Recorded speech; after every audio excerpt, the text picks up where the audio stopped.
All right, everybody, welcome back to the Make the Grade podcast. Your host, Steve Green. You know why we're here? To provide you, parents, entrepreneurs, with actions you can take to help you accelerate your path to success. I got an awesome guest today who is going to encapsulate a lot of these great ideas. I want to introduce him right away. Alex Oliveira. Hope I'm saying it right. Welcome. Hola. Whatever you say. Here's the thing. Alex is a native from Brazil. Okay. Moved to Florida as a young person. Lived there the rest of his life. Here's what's really more important. He's a successful entrepreneur, has a consulting and coaching business. He can tell us more about that. But guess what he also does? He homeschools 4 children. Cuatro niños. I know a little Spanish. I don't know any Portuguese, but hopefully it's the same.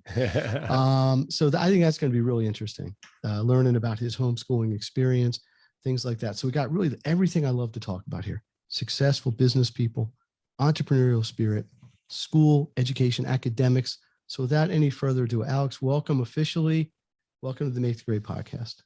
Thank you, Stephen, and thanks for having me. And all right, so let's talk about the homeschooling piece. Okay. I know a lot of people that homeschool. I know a lot of them listen to this. I'm hoping they're saying, "Wow, this is going to be great. Can't wait to hear it." But one thing they find sometimes is they get into it and they realize it's a lot of work. It can be time consuming. There's oversight as a parent. It's not the day, the days of kind of taking your kid to the zoo to learn about animals aren't happening as much as they used to. So how'd you get into homeschooling? You got 4 kids. What's their age range? Sure. Just paint the picture for us. All right, let's paint the picture then. Let's go for it. So we've got 4, 3 boys, 1 girl. I've got a 2-year-old, a 6-year-old, a 9, and an 11. So 2 are in elementary, 1 in middle school, and the other one just disrupts everything, the 2-year-old Phoenix.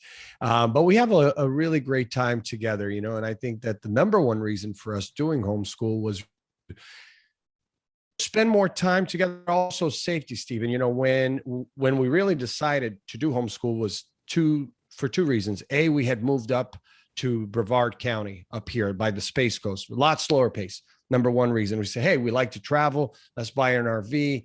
Then this will give us sort of the flexibility and freedom. Okay, that was number one. But the other reason was in that year, Marjorie Stoneman Douglas had happened.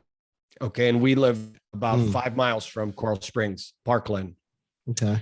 And that impacted the community in a big way. I remember exactly what I was doing that day, and it's just, it got us thinking that school, public school, private school, any schools, they're just not as safe as it used to be, And so we said, well, listen, how can we change that? And let's embark on this. And if the kids are not thriving, and we have to be unbiased, have the third party people come in and say, hey, the kids are thriving. If they're not thriving, then we're going to kill that in year 1.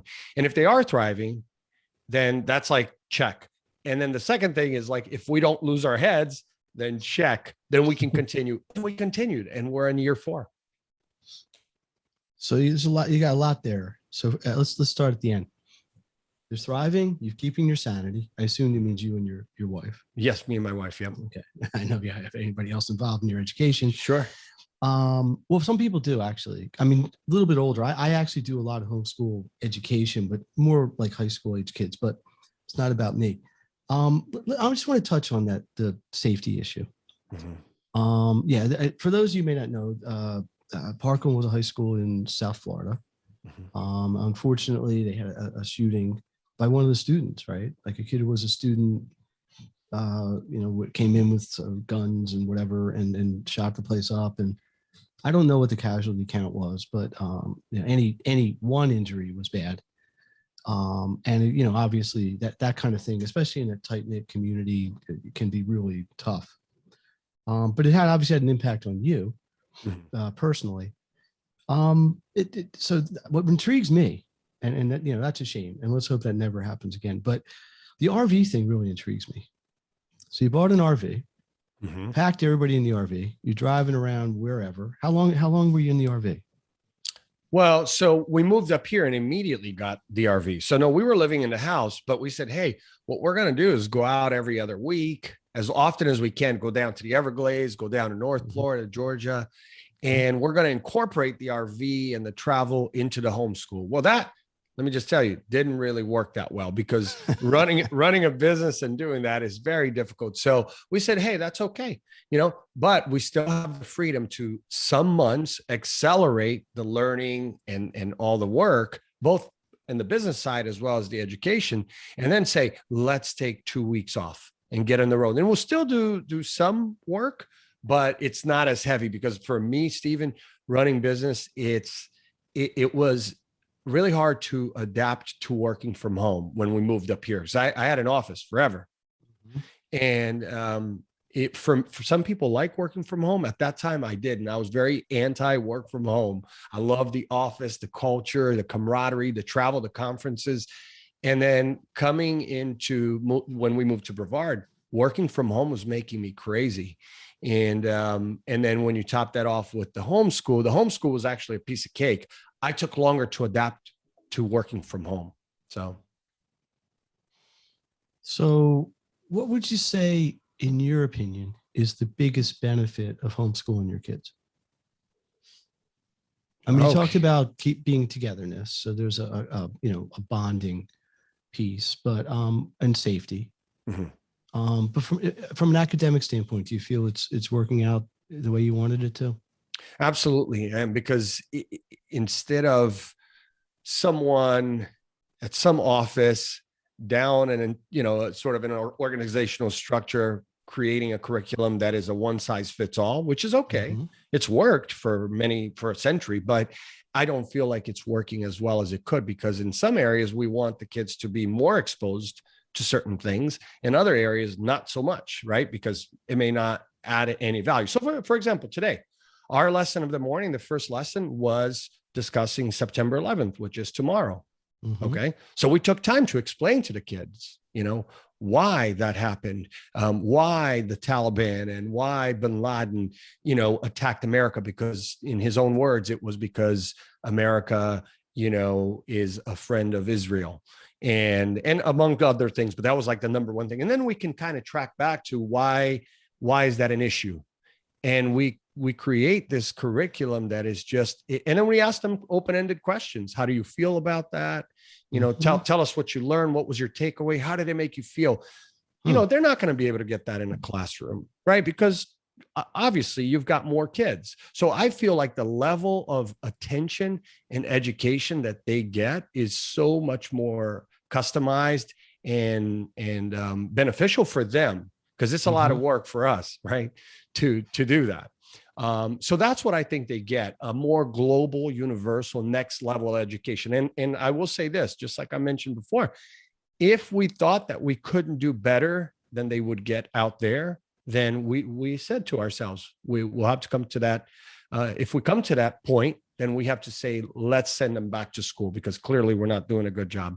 But we're not there. They're thriving. Most of our kids, they're reading, a book every other day, and so they're big readers. We love math. We went on this RV trip, real quick story. We went on this RV trip to New York and back, in DC, that over the summer.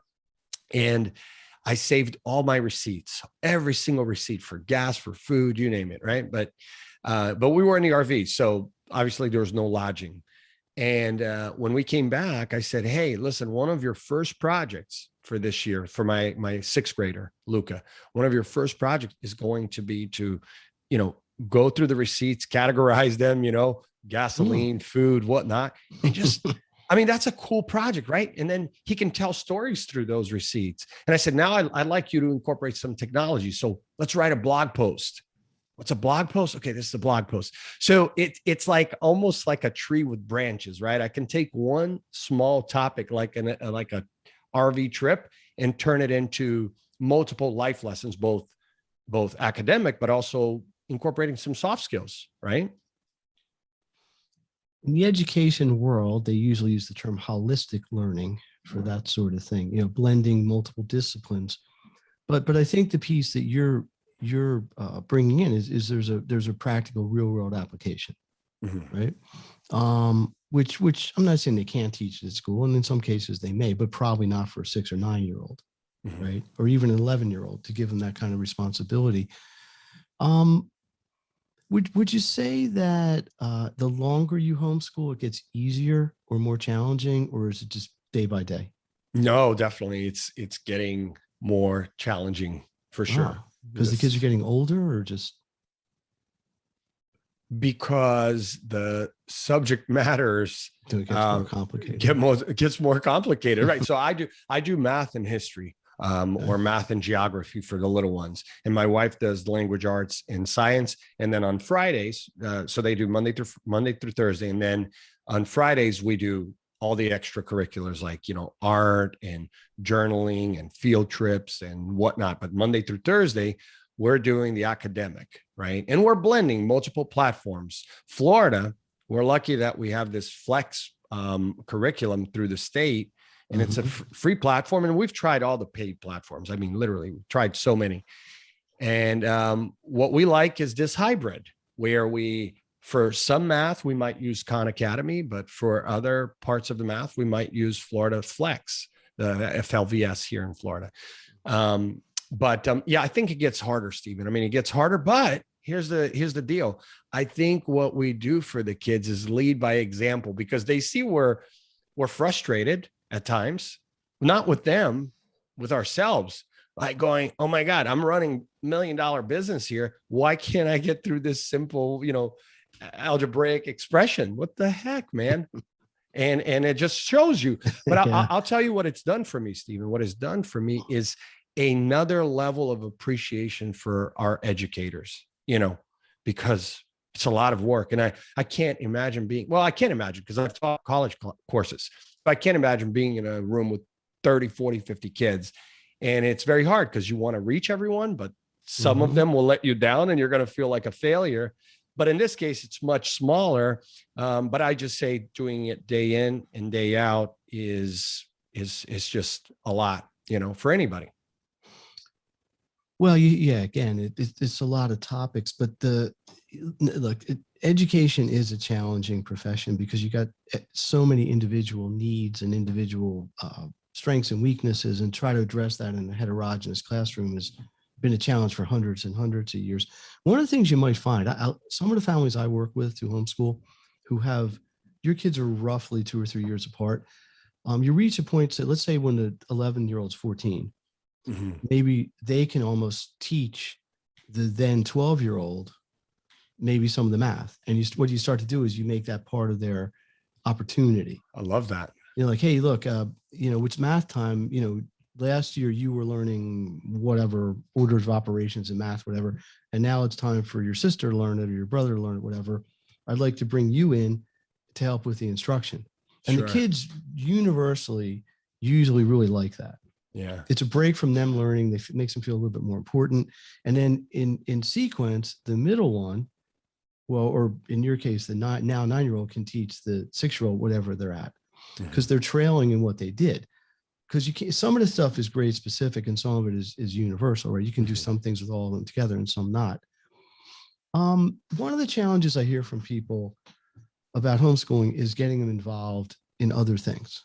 I'm not going to debate whether homeschool kids are less socialized than non-homeschool kids. That's a big debate we're not going to get into. But what do you try to do? And obviously you have the RVing and the traveling, which is within your family. But are there other things that you're doing with your kids? Art, school, things in the community to get them involved in other activities as well?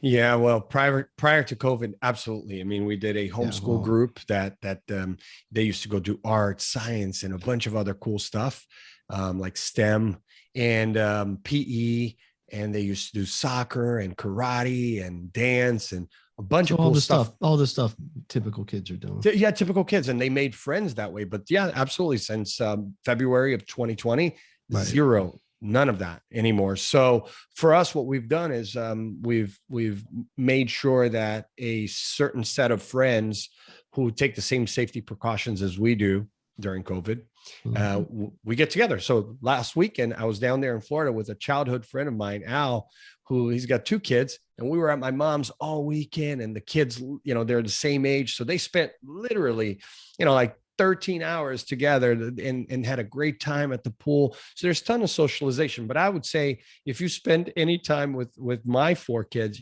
you'd be hard pressed to find, 1 minute to talk, because they're such social butterflies. I'm not, like you said, you can't debate that, because some of it is nature, some of it is nurturing from the parents. We talk a lot. We're big talkers. My mom, so she came from a family of 13 brothers and sisters. I have 34 first cousins just on her side. And really, when we had the family get together a few years back, you need a convention center to help host that. There was like 90 of us, and That's what I'm saying. and 90 people these were just the immediate, right? And you can't get 2 words in because they're all talkers. So maybe it's in my family, but yeah, sure. I do see, like, in certain homeschool circles, kids that are a little bit quieter, and I, again, I'm not a child psychologist or anything like that, but I would say that there are things that we've done to minimize that. For example, no TVs in their room, right? No, little to no video gaming. And again, I'm not here to debate whether it's right or wrong for anybody's kids. But that's either. the way you choose to raise your kids. That's the way I choose to raise my kids. Correct. Right, which is great. And they get maybe an hour of shows on either Disney or PBS, shows that we approve, and it's in the living room and we're watching it with them, right? I can work at the kitchen table and watch what they're doing. So they're not like these kids who are like sitting in their room, kind of in the dark on the web, which is absolutely the worst place you can send a kid, right? On their own at any age, okay? Any age. And so I think there are things that you can do to promote that socialization. Definitely. Let me bring up one thing, because we're obviously 2 guys here talking, but what's interesting, I'm going to say 80% of the time, maybe even 90, when I talk to a family about homeschooling, it's the mother who's driving the homeschooling. Now, it may just be historically, I mean, obviously many women work and obviously in our society. But in the more traditional sense, quote unquote, and I'm talking like the 50s, like Ozzie and Harriet traditional, the dad would go out to work at the office, and then the mom would stay home and be a homemaker, which I'm not even sure if that's a politically correct term anymore. Probably is. I mean, I don't think it's not. Is it offending you? Hopefully, it doesn't offend me at all. Right. No. Thank you. So to hear a father, an adult male, who's obviously very invested and very involved in not just the planning but also the implementation of homeschooling, I think is a really positive thing. And I'm not saying it's a bad thing that men generally aren't. It just seems to be how it plays out, at least in the experience that I've had. So I'm just wondering if what you would say maybe to a family who's thinking, they're on the fence. Should we homeschool? Should we not homeschool? The safety issues, the COVID issues, the political issues, the religious issues, a million reasons people homeschool, educational issues, you name it. But yes, if they were coming to you and said, Alex, give me one really good reason why I should do this. I'm on the fence. Should I do it? Not do it? Do it? Not do it? You have the devil on one shoulder and the angel on the other shoulder. What would you say that your biggest positive takeaway from this whole experience is so far? Yeah, my biggest positive, I would say, has been watching them become their own people in a much stronger way. What do I mean by that? It's just the leadership qualities that you want kids to learn as they kind of go through the world. And once they go spread their wings, these are the things that are going to help them the most. And what happens in traditional school today is that, again, it just is what it is. They spend so much time doing things that aren't not that important, right? For example, waiting to raise their hands and because the classrooms are so big. And I get it. That's just the system. There isn't enough money in the world or a government that can, spend enough to be able to customize that education. So again, it's not for everyone, but I feel like what they've gotten was this sort of like opportunity to dance to their own beat, right? So if you don't feel like doing math this morning because you woke up and it's just not clicking, fantastic. Let's change gears. Can't do that in traditional school. You just can't. No, you can't. You're just going to struggle through it. And that's Mhm. okay. I think there's value in struggling. Trust me. Sometimes we push ourselves and them through the struggle, but you don't have to do it to the point that it becomes, oh, I hate math or I hate science or whatever, right? Because it's this box. And so it's like with the marketing. Let me give you an example. Go ahead. To my clients, anybody who's got a small business or has worked in marketing or sales department in a large company know this, that there is no two marketing and sales strategies that are alike. There's no one size fits all. Like if I'm Nike, I'm the head of marketing at Nike. I can't go, you know what? Let's copy, the New Balance marketing tactic. Their advertising, their commercial, their call to action, the brand, like all of We're that. trying to knock off their competition. And even though they're targeting the same people, they need sneakers. They want to sell sneakers, but they can't have the same strategy because their brand is unique. Their product's unique. And it's a lot the same with the kids. And I explain that to them because that's what I do for a living. So when a client comes to me and says, well, let's say I'm a law firm and I want to get more clients. I don't give them, a cheat sheet from the last client. Here's what I'm going to do for you. No, I have to find out like what your business is about, who your clients, and then customize it for you. And when you customize it, in my experience, when I customize a marketing and sales strategy, it works. And when you try to just replicate and do this one size fits all, it never works. So the education, I feel, is a lot the same way. There is no 2 weeks in our household that's going to be the same. And I think that that's what keeps it really interesting for them. My guest is Alex Oliveira, and we are talking homeschooling. We're going to start talking a bit more business. I'm Steve Green. This is the Make the Grade podcast. Mission is simple. I'd like to provide you with actions, strategies, plans to accelerate your success. We've talked a lot about homeschooling, and we could probably talk about it a lot more, but I want to get into your business and your entrepreneurial piece a little bit. So let's just, what's the name of your business? Like Oliveira Marketing? Is it fancier than that? No, yeah, it's super fancy. Predict. It's PREDIQ, like predictive marketing. Oh, but I like yeah, the Q. See, okay. Yeah. So who tell? Let's keep it simple. What's your basic deliverable? Set up marketing plans. It's Marketing really strategist. Yes, it's creating a path to success for businesses and creating a plan that can help them grow their business. And it rarely is the same for everyone. And then your audience is entrepreneurs, small businesses, large businesses, all of them. Any business who has a salesperson, doesn't have to be a sales team, but you have to have a salesperson. And the reason why is because many small businesses, they try to wear all hats. And in my experience, most people are not that good in sales, typically because they hate it.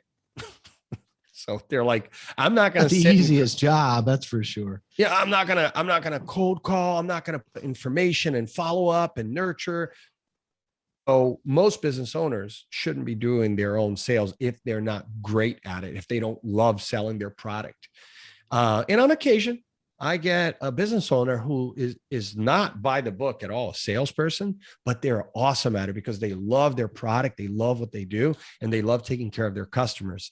So for me, it could be a small one-person company. It could be a Fortune 500. If you have a salesperson or a sales team that needs leads, meaning the phone's got to be ringing so that you can sell your product or service, I can help you. So you're helping with inbound. That's it. Inbound leads, get the phones Do you have ringing. I mean, without betraying any confidence, it's like a case study where you took, like a company and now they're selling $70 million worth of product, or yeah, sure. I'll give us an example, sell your, toot your own horn a little bit. Yeah, well, sure. I mean, the usually in marketing with agencies, the case studies that we do are long after the client is gone, because the client never wants you to give their successful story up front, right? Oh, yeah, so, but I'll give you. So it would be company X was selling a widget. That's right. No, but I'll tell you, Ford. We worked with Ford for 2000. That would be Ford, the car company, right? Ford, a car company, motor company. So I think most people have probably heard of them. That's right. And, why does Ford need Alex or Predict? At that time, I had about 40 employees, 2014 to 2016. They were a client for 2 years. And why do they need me? They've got, hundreds of really smart people in their marketing department. They have all these other marketing and ad agencies, but that's what big companies do. They don't stop where it's, they're selling X number of cars. They always want to continuously grow. So they never stop advertising. There's no good or bad time for advertising. It's always a good time to advertise and promote your business. Right. And so they understood that. But a good case study for them was that in the period of time that we worked with them, we could tie together the number of people that came to the website that we promoted through ads, through search engine optimization, social media, and whatnot, the number of people that clicked on the offer to the number of people that called the sales, the dealership for sales, to the number of vehicles that were sold, right? So you had some serious metrics. And by the way, and they have it down to the cost per sale of the car. So they'll say like, look, and this goes across for insurance and for every other vertical in industry. It's like, look, to acquire a new customer, I can't spend more than X. So in the auto industry at that time, it was $800. So it was like, even if the clicks cost $10 or $20 and the leads cost $50, what they know is for every car that sells, they cannot spend more than $800 to acquire a new customer. And that was for like an average car, $22,000, $23,000. So there's a lot of science behind there that sometimes business owners don't focus on. Well, if I spend X in marketing, what's the ROI? Well, you have to understand your profitability first, right? Well, so I've interviewed a lot of entrepreneurs. And the successful ones are, by and large, they understand you have to take risks. Some of the risks are financial, some of the risks might be personal, some of the risks might be professional, whatever. But you got to put it out there. If you don't try it, it won't work. It's like whatever. You never make a shot you don't take. I forget the exact quote. Right. By the way, I think somebody told me I saw somewhere the world's most recognizable brands. I think Ford was 8th or 9th. Yeah, they saw a lot of cars in South America. They saw a lot of cars in South. I mean, everywhere, Yeah, they do a lot of places, but those places you wouldn't think you would see a Ford driving down the street. Like I was in the Caribbean. I think a Jamaican. Like the taxi was a Ford Taurus. So I was like, oh, that's kind of cool. I know this car. It's probably going to work, as opposed to some of the cars they got in places like that. But let me see if I can bring all this together, because you have two not really separate skills, but things I don't think people would always necessarily associate together. You're running a successful business, lots of employees, working with some big multinational companies. I'm sure you got plenty of other clients. And you're also kind of a stay-at-home dad, spend a lot of quality time with your kids, right? That's right. And eventually they're going to age out. Eventually they're going to get older, and I don't want to teaching me. I mean, believe me, that happens. I got older kids. Let me give you a spoiler alert here. They may not always want to work with you. But probably not, because you seem like you're in touch with it and you're sensitive to it. So that's to your credit. But how do you bring it all together? How do you manage your day? Do you block it out? 6 o'clock to 8, you're doing one thing. 8 to 10, you're doing something else. Can you share that with the listeners here? Yeah, sure. Oh man, being organized is super. I mean, for me, it's like I've always been that way. But one thing that I stopped doing when COVID hit for the first time in 20 plus years, I stopped using my planner, and it was hard. I mean, stopping using my planner that had my quarterly goals, my yearly appointment. I mean, everything was in my planner, right? And I said, forget it. I could see this is going to be rough going. It was. And so that was the best thing I did, because it was not only good for the kids, the family, but also for my clients, my employees. And I just said, you know what, I'm just going to work my ass off and take care of things as they come, just prioritizing them. So wake up in the morning, 5:30, do my exercise, whatever, my meditation, read my book or paper. I still like to read newspaper. Yourself, your me time, as they that's like right. That's right. My me time and some good music, get everything pumping, and then go right into work. So I usually go into work here in my office at home from 6:30-ish to about 9. Then by 9 o'clock, my wife's, giving the kids breakfast. I try to eat breakfast with them every day, lunch and dinner. But on occasion, I can't do any of those. Oh, dinner always, but sometimes not breakfast and lunch. Okay. And they understand. And then 9 o'clock to about 11:30 for like 2.5 hours, I'm in homeschool with them upstairs. So I'm there for 2.5 hours. I don't take client calls. I don't do anything at that point. And I have a staff for all of that. So it's not like my clients are being ignored, right? Or my employees. And that's it. 11:30, I come back in here, and then I pull the rest of the day, you know, all the way till 4 or 5 o'clock. And then at around 4 or 5 o'clock, stop. I've worked, talked to employees, clients. I've done a bunch of work. And then after that, it's, hey, let's go out. Let's go explore, go for a bike ride, go play some basketball, play some soccer, come back, do the dinner thing, put the kids to bed, and start over, you know. That's a pretty full day, right? It's a full day, you know, and I try to fit things in there, Stephen, that most people would not value. Like, for example, mowing my own lawn, you know, you say, why are you going to mow your lawn? What's the matter with you? You know, and I used to pay a guy to do it, right? It. I'm the only person in my neighborhood that mows my own lawn. Yeah. In fairness, I got a riding mower. Oh, okay. But I got a pretty big lot, but I live in a neighborhood where everybody else has a lawn service. Right. So we have that in common. Everyone here does too. And I said, I just love the smell of the grass. And I knew there's a reason why I like this guy. I knew there's a reason I like this guy. But you know, and we didn't talk about lawn mowing before. That spontaneously came up.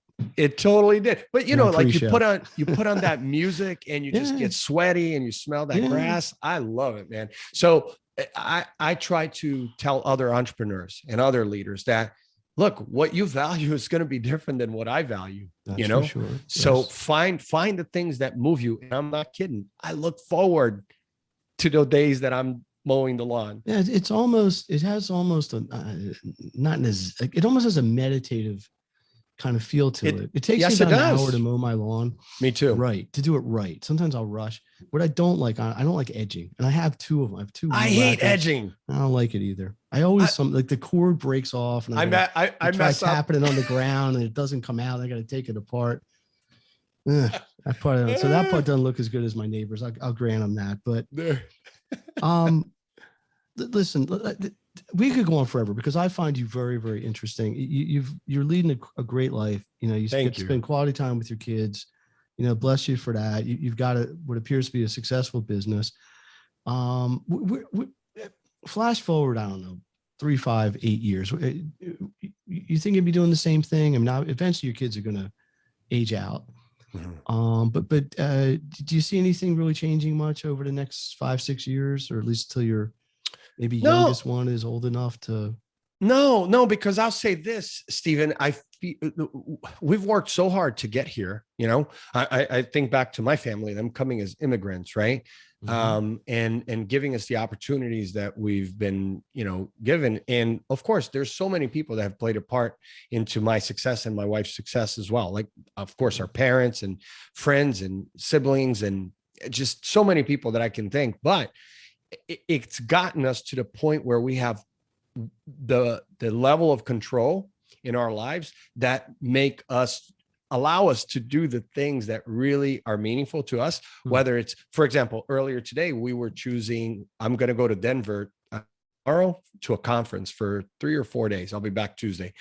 And as soon as I come back, we'll do 3 more days of homeschool. So I'll miss Monday. And the next weekend, we're going to go away to an RV trip, this beachside resort place for like, I don't know, 4 or 5 days. Right. And so in the middle of the school year, you know, and so this week we worked really hard with the kids and went ahead a little bit in the curriculum to make that I go to Denver. And when I come back, we'll have like 3 days and then we'll take off. And so I can't imagine why I would want to change.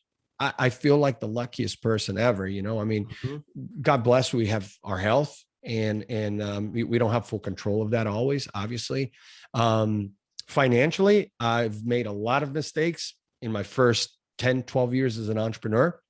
So for the last 10, I haven't made as many mistakes. And so it's gotten us to, well, you know, making the right investments. I know what you're saying. I know what you're saying. I was a big risk taker. I would invest, you know, $50,000, $100,000 in a startup without even really doing my due diligence back in, you know, prior to 2010 in the, when we had the financial meltdown in 2008, I was overextended. And of course, as I had kids and they grew, I said, I can't take those kinds of risks. So I definitely have changed like a lot of the flaws that I had as an entrepreneur, as a business person, and improved them by coaching, getting coaching. I've had a lot of coaches, a lot of mentors, tons of people that have helped me. And yeah, so I'm at a place where if I fast forward and 5 years from now or 10, I'm doing the same thing, man, that's fantastic. You know, it's just different chapters, different experiences, you know? Well, yeah, but listen, you got a great attitude, I think, anyway. So I commend you for that. Listen, we've covered a lot today. Let's see if I can kind of get some bullet points here. So you chose to homeschool for your own reasons. It's been a very positive experience. You feel the kids are learning. They seem to be happy. You've got some entrepreneurial things going on that are really good. You've blended that really nicely. Everything, life is good on the Palm Coast or the Space Coast. The Space Coast, yeah.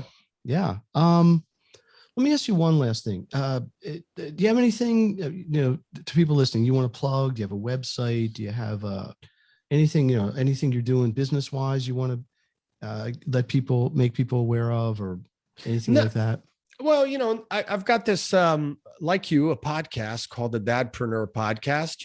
It's the Dadpreneur Podcast. So go check it out. I've got everything from marketing to family to things. The one thing that I've been covering a lot lately, because I've gotten a chance to speak at high school, middle schools, elementary schools about cybersecurity and safety, because I do a lot.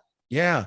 And so my advice to all the parents out there who have their kids with one of these, a smartphone, or access to the internet, understand that the internet, it's like that. My analogy, it came to me the other day, Stephen, when I was actually writing an article.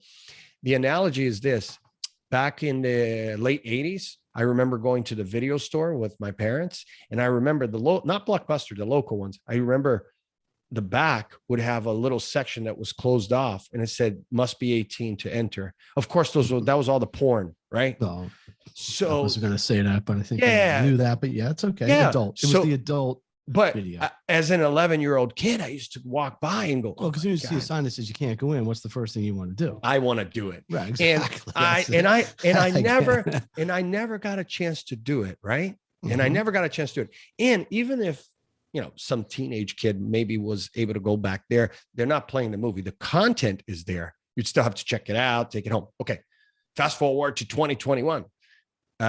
Pretty much anybody's kids can go in that back and play the content right here. And I'm just giving an example of porn, but it's not just porn. Well, it's everything else. It's online that's scams. A good thing. I'm just saying, compared to what could happen out there. Cyber predators, it's phishing, online scams, cyberbullying, chat room. I mean, like fake content, inaccurate content. Who is educating your kids? The internet? Because if it's the internet who's educating your kids, I'm sorry. Your kid's not going to be like, it's not going to benefit them. So this portal called the internet and this device called the smartphone or computer is very, very dangerous. If parents don't know how the technology works or how to put in place things like a VPN, which then doesn't track your IP address, right? Simple app, costs like $10 a year, gives you one extra layer of security. And don't confuse security with privacy. Security is one thing, privacy is another. Facebook and Google are happy to give you all the security in the world, but then they say your privacy, oh, thanks for all your information. Now we're going to go monetize it. So my advice to parents is be very careful with this portal called the internet. And by the way, it's the portal that I make my money with.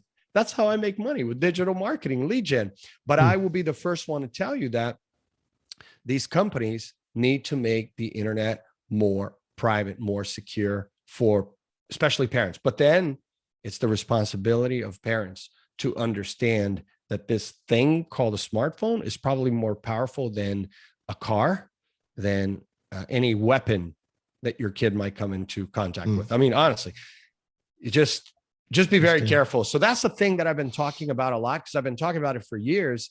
And I'm always hearing of you know what the trouble with it is. And actually, I'm just going to mention this now, but we'll talk about it more. I'm actually putting together, and I'm going to maybe go out on a limb here and invite you to maybe be one of my panelists on this. I'm calling it an internet safety forum. Oh, nice. Because I work with, I'm in the education world. I work with a lot of parents, and they're like, whatever, my kid's got a phone, whatever, they need it. But you brought up some points that are obviously true, but it's like, until it happens to them or their kids or their kids' friends, everybody doesn't want to know. It's a horrible analogy, but it's almost like the school shooting thing, right? It So absolutely if it's is. somewhere else, it's a terrible thing, but it doesn't impact you directly, right? And maybe that's a terrible metaphor, but when it hits home, it's life changing. Right. Right. Well, you don't even know, but here's the thing, right, Stephen? There's two categories. There are the things that happen to you directly, like cyberbullying, that it's like you feel it. You're like, okay, I experienced it, and the parent experiences. Then there's all the other stuff that happens that you don't even know it's happened. Yeah. It's happening. That's the problem. Right. Oh yeah. So no, I got two people have agreed to do it. You'd be a perfect. I was looking for one more, and this might be a really perfect thing. We're gonna wrap this up. What do you think of Alex here? What do you think? Hang on. That's the studio audience responding. All right. They are liking it. So I don't know if you're looking for guests on the Dadpreneur podcast, but I might know somebody that might be very interested in being on it. Oh my God, this phone is killing me. See the phone. Steve Green here, wrapping up this week's edition of the Make the Grade podcast. Our mission is always the same: give you action to get you further on your way to your success. Hopefully you learned a lot today about homeschooling or the possibility of homeschooling and some of the real potential of it. Get a little business advice. You got a guy who's wearing a couple hats, blending them really beautifully. I applaud you for that, Alex. I appreciate you coming on again. There's a lot more we could talk about because obviously you're getting passionate about this stuff, and I love to see that when I talk to people. The Dadpreneur podcast, we'll put the link to that in the show notes. If you're a fan of the Make the Grade podcast, I got to think the Dadpreneur one is probably right in your wheelhouse as well. And it's internet safe, right? There you go. Yeah, no issues there. Anybody can listen to it. So that's really good. Hey, we got a lot. I have 5 interviews coming up in the next 2 weeks, kind of all across. We're a very eclectic blend of guests. So stay tuned for that. If you're a subscriber, thank you. I really appreciate it. We're coming up on 2,000 subscribers. I don't know how to do this. I got to find somebody who really knows about podcasts. If I can figure out who the 2,000 subscriber is, I'm going to send them a prize. I'm going to send them a Make the Grade t-shirt, which is only worth like $6, but in reality of hard money, but there's only a limited supply of them. So really they're worth about $5,000. It's like Bitcoin. Exactly. There's only so much of it, right? There's a finite supply. So the demand is going up, which drives the price up. If you ever took macroeconomics, whatever. Yeah. So if you are the 2,000 subscriber and I got to figure out a way to do it, figure out who that is, you're going to get a limited edition Make the Grade t-shirt. And maybe even a Make the Grade headband, something about doing them because kids say they want them. Yeah, cool little headbands. Last time, Alex, thank you very much. I appreciate it. I hope people learned this. Get in touch with Alex if you need help with any of these things or you want counsel. Certainly listen to his podcast.